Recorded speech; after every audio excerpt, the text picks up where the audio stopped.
टूटे हुए सपने की सुने कौन सिसकी, अंतर को चीर व्यथा पलकों पर ठिठकी, हार नहीं मानूंगा रार नहीं ठानूंगा, काल के कपाल पर लिखता मिटाता हूँ, गीत नया गाता हूँ, गीत नया गाता। भारत रत्न अटल बिहारी वाजपेयी, जो भले ही हमारे बीच नहीं हैं, लेकिन यादों से वे हमारे बीच ही हैं। वे अटल हैं हर किसी के दिलों में, यादों में, अपनी कविताओं में, राजनीति में, हमारी प्रेरणाओं में और मिसालों में। जिसकी सियासत जीत को क्षणिक और हार को दीर्घ मानती रही, तो कदम मिलाकर चलने का आह्वान भी करती रही। अटल जी एक ऐसे राजनीतिक शख्सियत थे जो जनता के हर दिल अजीज तो थे ही, विपक्षी भी उनका नाम बड़ी अदब के साथ लेते थे। अपने अंदर एक नेता और कवि के साथ साथ लेकर चलने वाले युग पुरुष अटल बिहारी वाजपेयी अक्सर कहते कि कविता और राजनीति साथ साथ नहीं चल सकती, लेकिन संसद हो या कोई सभा, अपने भाषणों और कविताओं के जरिए वे सुनने वालों को प्रभावित कर जाते।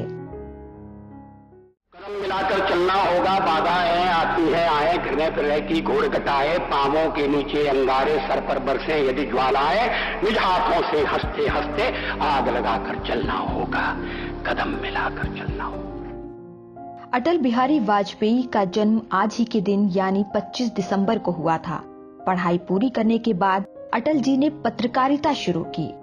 बाद में वे दिल्ली आए, जहां अटल जी की जिंदगी में नया मोड़ आया। यहाँ आने के बाद वे श्यामा प्रसाद मुखर्जी के निजी सचिव बन गए और यहीं से राजनीति के एक अटल सफर की शुरुआत हुई। अटल जी के लिए राजनीति का शुरुआती सफर जरूर कुछ टेढ़ा रहा, लेकिन 1957 में बलरामपुर से चुनाव लड़कर जब वे पहली बार संसद पहुंचे, उसके बाद अटल जी के व्यक्तित्व की राजनीति भी कायल हो गई। अटल जी पहले ऐसे शख्स थे जिन्होंने गैर कांग्रेसी प्रधानमंत्री के तौर पर लगातार 2 बार देश की सेवा की। इसके अलावा अटल जी ने विदेश मंत्री, संसद के विभिन्न महत्वपूर्ण स्थायी समितियों के अध्यक्ष और विपक्ष के नेता के रूप में उन्होंने आजादी के बाद भारत की घरेलू और विदेश नीति को आकार देने में एक सक्रिय भूमिका निभाई। विदेश मंत्री रहते हुए अटल जी ने संयुक्त राष्ट्र में भारत का प्रतिनिधित्व किया, तो हिंदी में भाषण देकर इतिहास रच दिया, और ऐसा करने वाले वे देश के प्रथम नेता थे। भारत में सदा से हमारा इस धारणा में विश्वास रहा है कि सारा संसार एक परिवार है। यहाँ मैं राष्ट्रों की सत्ता और महत्ता के बारे में नहीं सोच रहा हूँ। आम आदमी की प्रतिष्ठा और प्रगति मेरे लिए कहीं अधिक महत्व रखती है।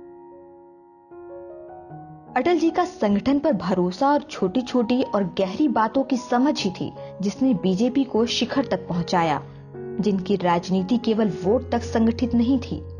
बात राजनीति में संस्कार और भाषा की शालीनता की है, जिसके मिसाल अटल बिहारी वाजपेयी थे। अटल जी मतभेद की बात करते थे, लेकिन मनभेद से दूर रहते थे। 1996 में अटल जी देश के प्रधानमंत्री बने, लेकिन बहुमत नहीं मिला तो जोड़ तोड़ भी नहीं की और सत्ता से कदम पीछे खींच लिए। लेकिन वे देश की राजनीति का मिजाज समझ चुके थे।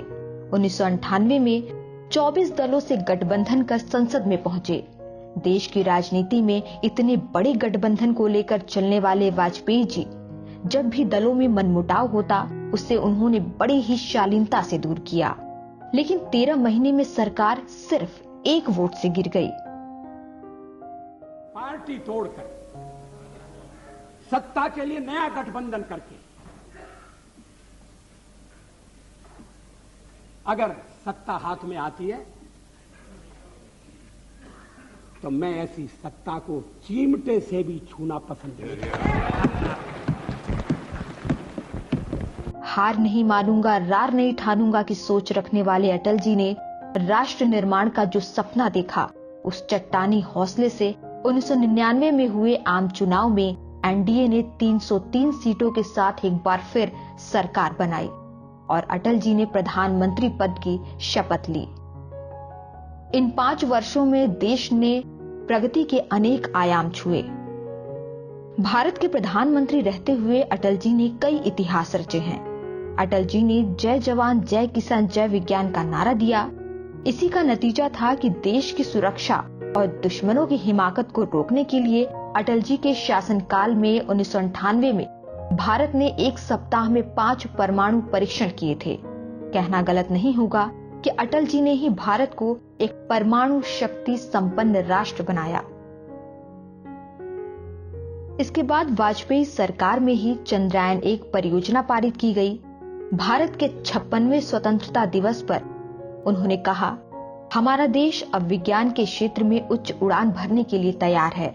मुझे यह घोषणा करने में प्रसन्नता हो रही है कि भारत 2008 तक चंद्रमा के लिए अपना स्वयं का अंतरिक्ष यान भेज देगा। इसे चंद्रयान नाम दिया जा रहा है। अटल जी ने देश सेवा के दौरान जो किया उसे कभी भुलाया नहीं जा सकता।